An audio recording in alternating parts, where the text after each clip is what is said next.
finally old enough for my dad's recipe.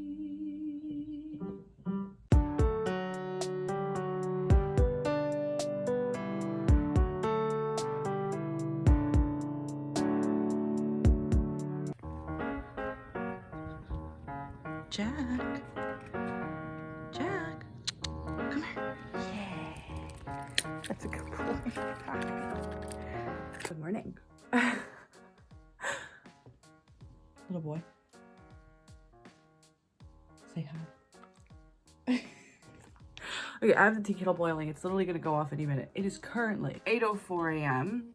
I have lessons with John today at 1. But more importantly, today is day 1 of end of play / Camp NaNoWriMo. Today I'm going to songwrite for the first time since August for the musical. I'm gonna write a song, which I'm gonna present to John today because we love a rush to the deadline. I obviously have some lyric ideas. I will take you through those in a second. But right now I'm making coffee, and truly the first order of business, unfortunately, and let me sit you down, just real quick, is to finish work. I have some minor edits to do for my job, and once I get those done, then I can sit at my messy ass piano, which I haven't cleaned in a significant amount of time, and so I'll tidy that up and then get songwriting, which is pretty exciting. I'm also thinking I'm going to be reworking this today so that I can fit all this stuff that's just kind of lying around, so it's just a better and easier functional use of space, as I'm going to be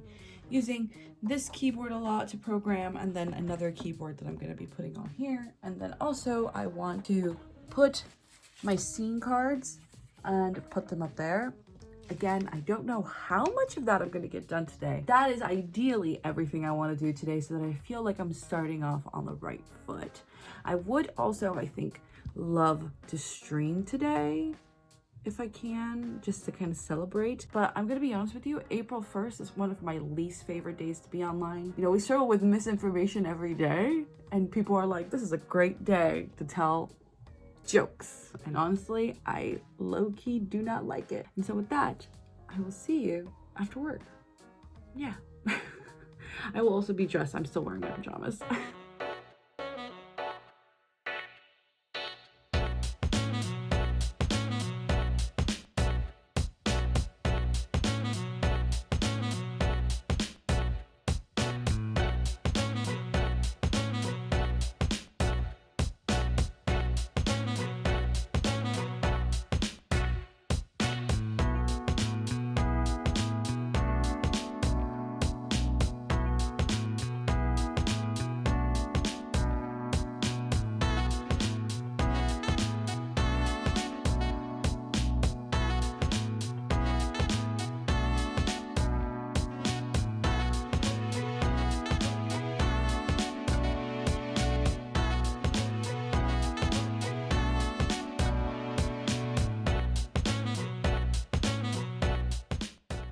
So now that I've cleaned and have procrastinated long enough, it is currently 10:30 a.m., which means I have about exactly 2.5 hours to get started in writing this song. So let me sit you down and we'll talk about what scene I wrote, which is the opening scene, and then also the song that I'm thinking of writing, which I did mention, I think, in the last vlog that I made, but now I will show you like my actual file, and I will record the entirety of the process of songwriting because I need to be able to watch the footage back and listen to it so I know what song I'm writing. So let me show you. Okay, now I would be lying if I didn't say this angle was like not one that I usually share on here, but also it's been a while since I've done an experiment, which is usually where I do this.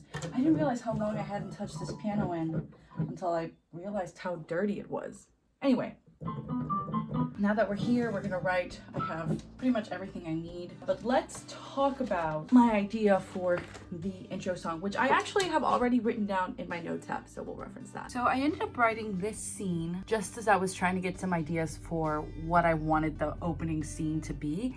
And I ended up discovering that I really want kind of this ghost of Tomás to be present throughout the entire thing. I think showing him and kind of what he represents, and the reason that Rosa and Alejandra try to do this, right? They try to do it for him because they love him. And I think setting that up really early on with a small interaction and having him keep going here and there, I think adds like a lot of emotional depth to these characters. But also, like, I'm Latin American, I'm Chilean to be exact. So I've been reading a lot about magical realism, and I feel like I naturally kind of embed and imbue not ghost stories, but much more about kind of the history of the family and how that affects generations going forward. And the concept that you are your parents is very much a Latin American concept in magical realism. So I think kind of adding Tomás's ghost is going to give it that flavor that takes it away from realism and gives it more of a je ne sais quoi feel. But it's like a younger Alejandra with their mom. Tomás is Argentinian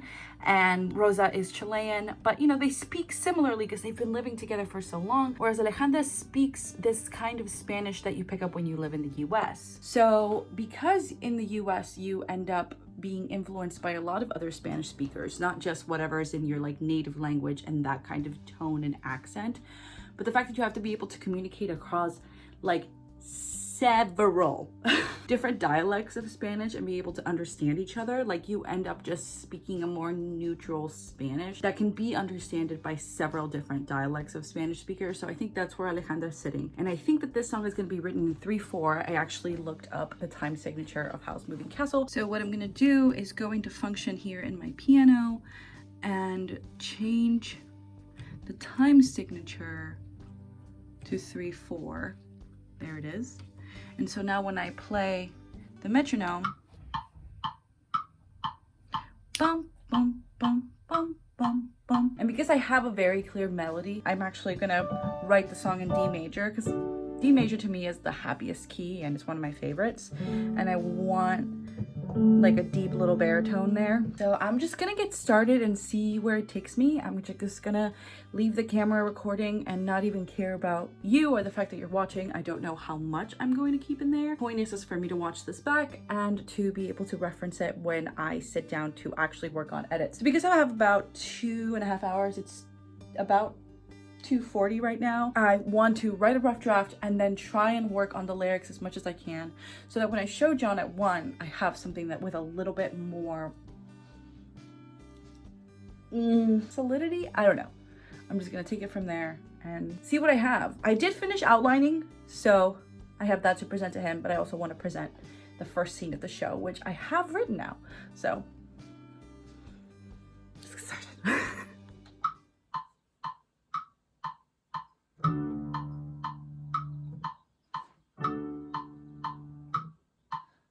Cafecito para los tres, un cafecito para los tres, un cafecito para los tres, un cafecito para los tres.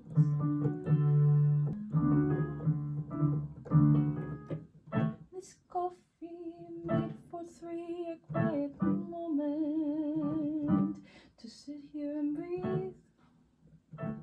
Un cafecito para los tres. Un cafecito para los tres. That's Tomás. Un cafecito para los tres, Rosa. Un cafecito para los tres, Alejandra. Takes a sip of her coffee. This coffee made for 3, a quiet moment to sit here and breathe with my family. Un cafecito para los tres. And then we're gonna have café con mis amores, mis amadas hermosas amores, mis niñas te amo. Oh, I'm gonna cry. This coffee made for 3, a quiet moment to sit here and breathe with my family. Con mi cafecito, con mis amores. Un cafecito, con mis amores. Un momento tan sagrado de sacred moment to share with with the two most beautiful women in my life. Un momento tan sagrado, juntos sentados aquí un sábado. Este momento tan sagrado, este momento tan sagrado, sentados juntitos aquí el sábado, with my Rosita.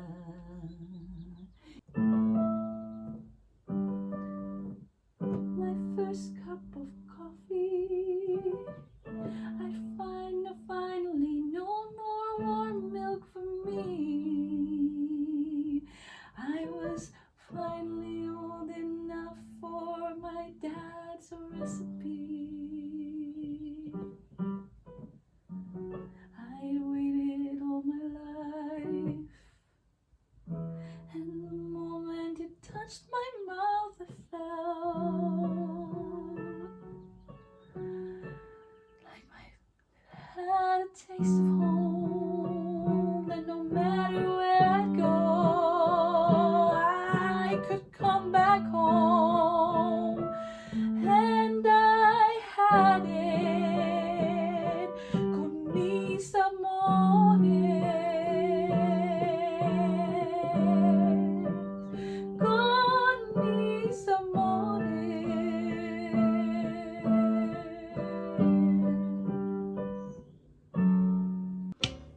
Hi, it is currently 12:04 p.m.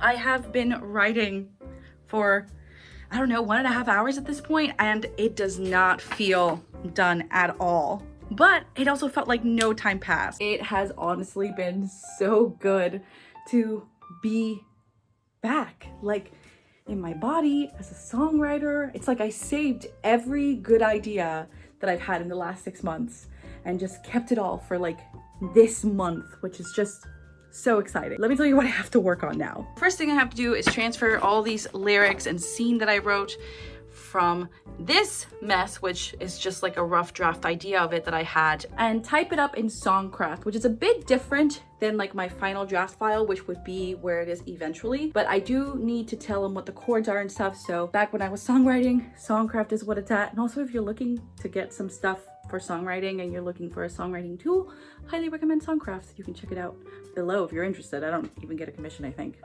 I really like the product. Anyway, I also have to move this piano, obviously not, but like a piano that I have in my bedroom, and move it over here, which is why I cleaned here so that I could actually have my lesson here, because I could have my lesson on this laptop, but I just end up taking better notes and having access to all my files here. So that's what I'm gonna do. It's time to duel, and by that I mean it's time to do everything. We have 50 minutes and I have to type all this up and remember the chords, and okay, let's just get started.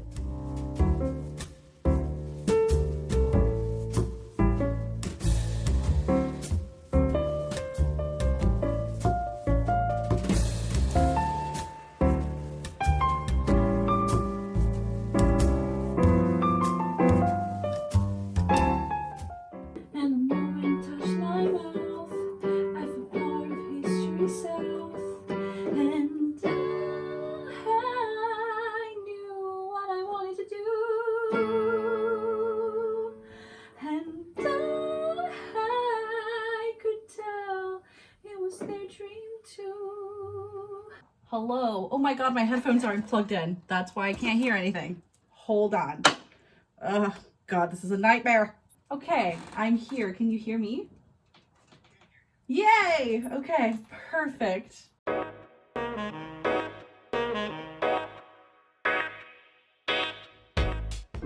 The song is called Un cafecito para los tres, which translates to a coffee for three, or a coffee made for three.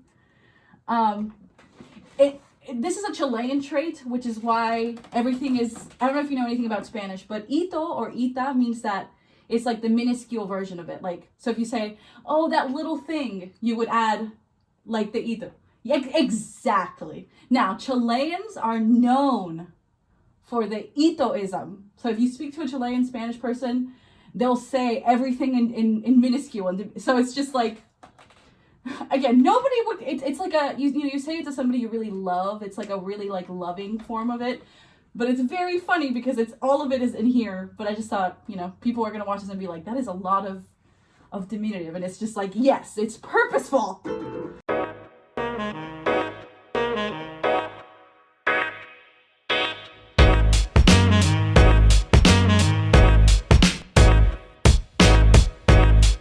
I just finished lessons with John. Per usual, I got so many notes about the song and who should be singing it. And of course, I wrote the song in 2 hours. I wasn't expecting, for it to be perfect and fully thought out, but knowing that like I have the opening number of the show now is great because it starts intimate and builds into this big opening number that I am envisioning. And honestly, with the changes we talked about with John, I sincerely love it. It's giving everything I want in an opening number song. And also we talked about the outline because I did end up sending the outline for it's honestly, as I'm talking to you, it's becoming super clear to me. Also, I should tell you, it's currently 2:10 p.m. In looking over the outline, which I sent to him for Act 1, we are now getting to the minutia portion of each arc, and we are combining beats and making things kind of move forward in a way where everything lines up. And that is honestly the thing that makes it wonderful. John always says you can't rush the process. Musicals take forever to write, and I'm like trying to speed run it, as I always do. Burnout happens because I try to speed run things. But this was my 30th lesson with John, and it feels like I'm learning. And like I didn't get the comments that I would get very early on where I was like, your things aren't rhyming, or like the songs aren't fitting, where it's like, okay, if you're writing a recitative, your accompaniment should be a little bit steadier so that the audience feels a little bit more. Maybe expand your hook, make it more character driven. Write this out as a scene, which is probably what I'm gonna do. And I love the idea that the opening scene is Tomás convinces Ale and Rosa to agree to his crazy dream of opening a coffee shop, and just including them in their dream, and that guilt and debt to the fact that he died being the thing that keeps them going in times where they genuinely feel like they can't. I haven't given Rosa a single solo, so I'm starting to get kind of nervous because I want her to have her big moment too. Surprisingly, I don't have a lot of solos in this show. Also, the fact that I have this bun, I know I don't look the prettiest, but at the end of the day, this is the truth of what writing on a regular day is, and sometimes it's just having a messy bun. With that in mind, I'm going to go have lunch, move this huge ass keyboard that my, I married my husband. He had this keyboard. I have a keyboard at home that I've had since I was a kid, but this is his keyboard that I'm now super happy to have here when I'm like writing and I don't want to pull out my DAW. We have 30 days to rewrite this show. And like, I'm so happy. Writing songs makes me so happy and emotional. I love it. I'll see y'all later. I'm starving. I can't even think.